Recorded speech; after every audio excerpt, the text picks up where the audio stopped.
क्या आपने कभी सोचा है कि एक ही गांव में एक ही तरह की मिट्टी में और एक ही समय पर बुवाई करने के बावजूद दो किसानों की पैदावार में जमीन आसमान का अंतर क्यों होता है? एक किसान दिन रात खेत में मेहनत करता है, महंगी से महंगी डीएपी डालता है, यूरिया की बोरियां खाली कर देता है, बाजार से सबसे महंगा टॉनिक लाकर छिड़कता है, फिर भी उसकी फसल में वो बात नहीं आती। पौधे या तो बहुत छोटे रह जाते हैं या फिर बहुत ज्यादा बढ़ जाते हैं और फल नहीं लगता। वहीं दूसरी तरफ एक समझदार किसान जो शायद खाद कम डालता हो, लेकिन उसकी फसल देखकर ऐसा लगता है जैसे पौधों में कोई जादू हो गया हो। उसका हर फूल फल में बदलता है, उसके फलों का साइज 2 गुना होता है और चमक ऐसी कि मंडी में जाते ही सबसे पहले बिक जाए। आखिर यह जादू है क्या? क्या वो किसान कोई मंत्र जानता है? नहीं किसान भाइयों, वो कोई जादू नहीं बल्कि वो पौधों की भाषा समझता है। वो जानता है कि ब्रह्मास्त्र की बात करेंगे जिसे वैज्ञानिक भाषा में प्लांट हार्मोन्स या पीजीआर कहा जाता है। आज हम इस वीडियो में एक एक हार्मोन का ऐसा ऑपरेशन करेंगे कि इस वीडियो को देखने के बाद आप खुद अपनी फसल के डॉक्टर बन जाएंगे। आपको किसी दुकानदार से पूछने की जरूरत नहीं पड़ेगी कि मेरी फसल पीली क्यों है या फूल क्यों झड़ रहे हैं। यह वीडियो थोड़ी लंबी जरूर है, लेकिन यह आपके जीवन के वो कुछ मिनट होंगे जो आपकी आने वाली कई फसलों की तकदीर बदल देंगे। इसलिए कानों को ध्यान से वीडियो पर लगा लीजिए और चलिए शुरू करते हैं खेती का असली विज्ञान। सबसे पहले बहुत ही आसान और देसी भाषा में समझते हैं कि आखिर यह हार्मोन भला क्या है। देखिए, हमारा शरीर हो या पौधे का शरीर, सब कुछ कोशिकाओं यानी सेल्स से बना है। अब पौधे के पास दिमाग तो है नहीं जो उसे बताए कि भाई अब बहुत बड़े हो गए हो, अब लंबाई बंद करो और फल बनाना शुरू करो। तो यह संदेश कौन पहुंचाता है? यह काम करते हैं हार्मोन। हार्मोन पौधे के अंदर बनने वाले वो केमिकल जासूस हैं जो बहुत कम मात्रा में बनते हैं लेकिन पूरे पौधे को नचाते हैं। अगर हार्मोन ने कह दिया कि जड़ें निकालो तो पौधा जड़ें निकालेगा। अगर हार्मोन ने कह दिया कि सारे फूल गिरा दो तो पौधा सारे फूल गिरा देगा, चाहे आप कितना भी खाद डाल लें। मोटे तौर पर प्रकृति ने पौधों को 5 तरह के हार्मोन दिए हैं।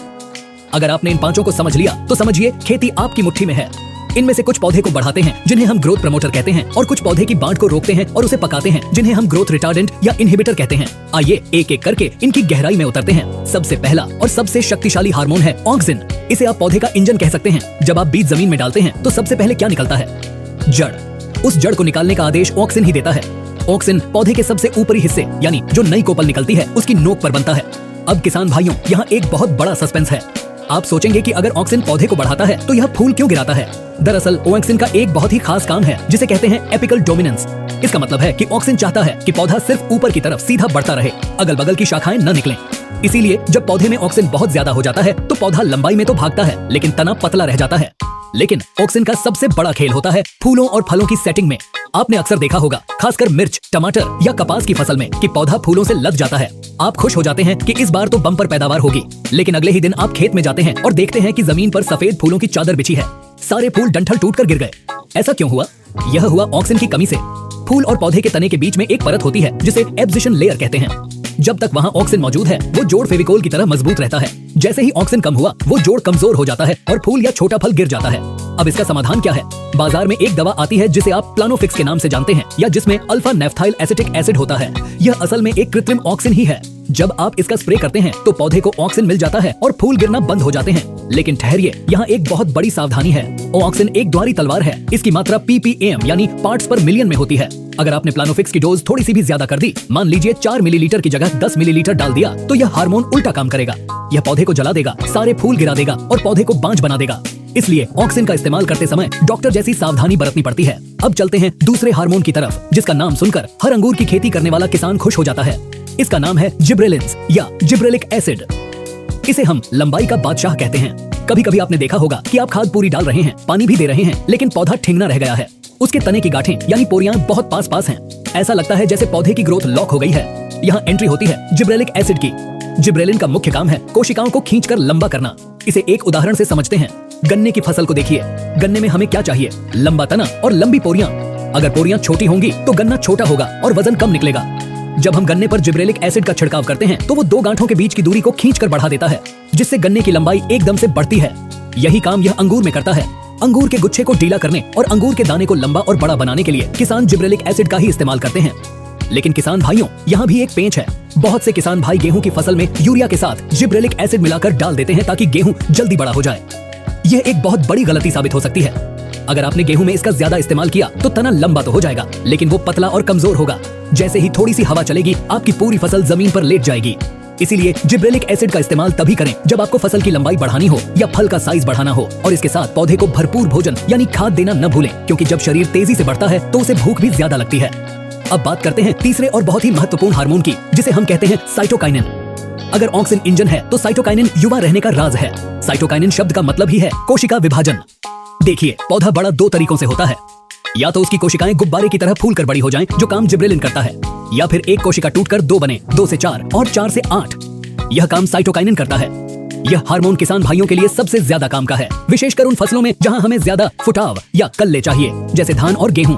आप चाहते हैं कि एक बीज से 50 कल्ले फूटें। ये तभी होगा जब पौधे के निचले हिस्से में तेजी से कोशिका विभाजन होगा। बाजार में आप जो सीवीड एक्सट्रैक्ट यानी समुद्री शैवाल से बनी दवाइयां देखते हैं, जैसे सागरिका, बायोजाइम या अन्य टॉनिक, उनमें प्राकृतिक रूप से साइटोकाइनिन भरपूर मात्रा में होता है। यही कारण है कि जब आप इनका छिड़काव करते हैं तो पौधे में नए कल्ले फूटते हैं और पौधा हरा कच हो जाता है। साइटोकाइनिन का एक और जादुई काम है, यह पौधे को बूढ़ा होने से रोकता है। आपने देखा होगा कि फल तुड़ाई के बाद खराब होने लगते हैं या पत्तियां पीली पड़ने लगती हैं। साइटोकाइनिन पौधे में क्लोरोफिल को नष्ट होने से बचाता है, यानी यह पौधे को लंबे समय तक जवान और हरा भरा रखता है। अगर आपकी फसल समय से पहले पीली पड़ रही है तो समझ जाइए कि वहाँ साइटोकाइनिन की कमी है।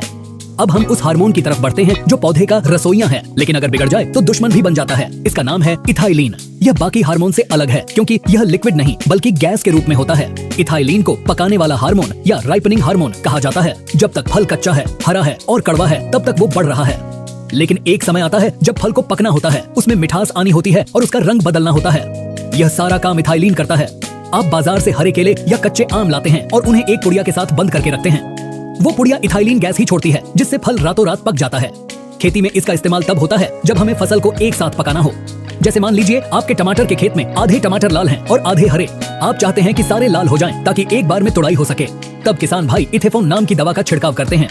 यह दवा पौधे के अंदर जाकर इथाइलीन गैस बनाती है और रातों रात सारे टमाटर लाल हो जाते हैं। यही काम कपास में होता है जब हम चाहते हैं कि सारे टिंडे एक साथ खुल जाएं। लेकिन सावधान रहें किसान दोस्तों, इथाइलीन को बुढ़ापे का हार्मोन भी कहते हैं।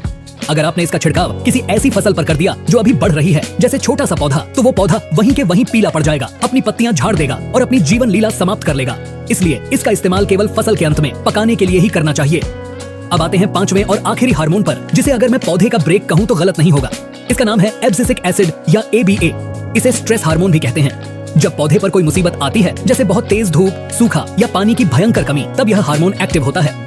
ये पौधे को बताता है कि देखो भाई, हालात खराब हैं, अभी बढ़ना बंद करो और अपनी जान बचाओ। ये तुरंत पौधे के पत्तों के छिद्रों, जिन्हें हम रंध्र कहते हैं, उन्हें बंद कर देता है।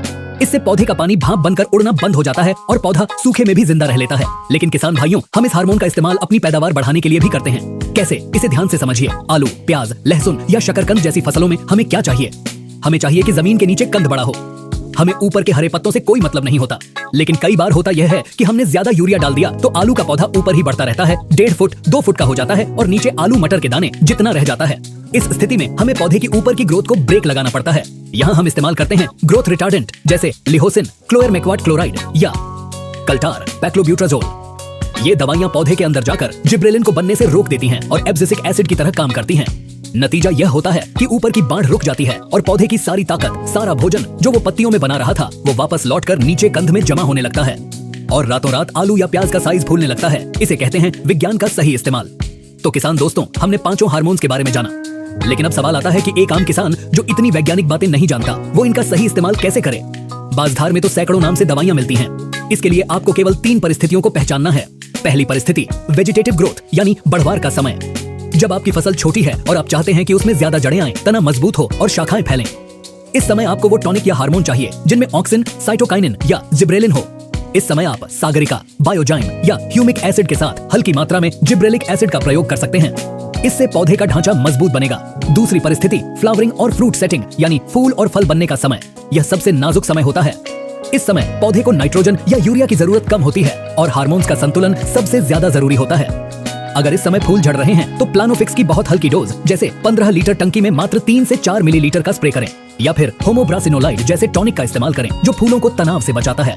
याद रखें, फूल आते समय कभी भी ग्रोथ रिटार्डेंट यानी रोकने वाली दवा न डालें, वरना फूल गुच्छे में ही ब्लॉक हो जाएंगे।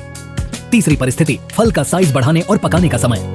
जब फल बन चुका हो, जैसे आलू बन गया है या गेहूं की बाली में दाना भर रहा है, उस समय हमें पौधे की लंबाई नहीं चाहिए। उस समय आप लिहोसिन या कल्टार या 0050 खाद का प्रयोग करें। यह सारी ताकत को फल में शिफ्ट कर देगा। अब मैं आपको हार्मोन के इस्तेमाल से जुड़ी 5 सबसे बड़ी गलतियां बताने जा रहा हूं, जो अक्सर किसान भाई करते हैं और अपना नुकसान कर बैठते हैं। इन गलतियों को नोट कर लीजिए। गलती नंबर 1, डोज का असंतुलन। कीटनाशक अगर आप थोड़ा ज्यादा भी डाल दें तो शायद चल जाएगा, लेकिन हार्मोन अगर आपने मिलीलीटर भर भी ज्यादा डाल दिया तो वो जहर बन जाएगा। दुकानदार ने अगर 5 मिलीलीटर बोला है तो 5 ही डालें, अपनी मर्जी से उसे 10 न करें। हार्मोन हमेशा ppm में काम करते हैं। गलती नंबर 2, सूखे खेत में स्प्रे करना, यह बहुत बड़ी गलती है। पीजीआर या हार्मोन का स्प्रे तभी करें जब खेत में पर्याप्त नमी हो। सूखे खेत में स्प्रे करने से पत्ते जलने का खतरा रहता है, क्योंकि हार्मोन पौधे के मेटाबॉलिज्म यानी पाचन क्रिया को बहुत तेज कर देते हैं, जिसके लिए पानी की जरूरत होती है। गलती नंबर 3, गलत समय पर छिड़काव। धूप में हार्मोन उड़ जाते हैं या डिग्रेड हो जाते हैं। हार्मोन का स्प्रे हमेशा शाम के समय 3 बजे के बाद करें, जब धूप ढल रही हो। इससे पौधे को रात भर का समय मिलता है उस दवा को सोखने का। गलती नंबर 4, कॉकटेल बनाना। किसान भाई अक्सर मेहनत बचाने के लिए एक ही टंकी में कीटनाशक, फफूंदनाशक, एनपीके और हार्मोन सब मिला देते हैं। यह खतरनाक है। हार्मोन बहुत सेंसिटिव केमिकल होते हैं। कोशिश करें कि हार्मोन या टॉनिक का स्प्रे अलग से करें, या अगर मिलाना भी है तो पहले थोड़ी मात्रा बाहर मिलाकर देख लें कि घोल फट तो नहीं रहा। गलती नंबर 5, बिना जरूरत के इस्तेमाल। अगर आपकी फसल अच्छी चल रही है, मौसम साथ दे रहा है, तो जबरदस्ती हार्मोन डालने की जरूरत नहीं है।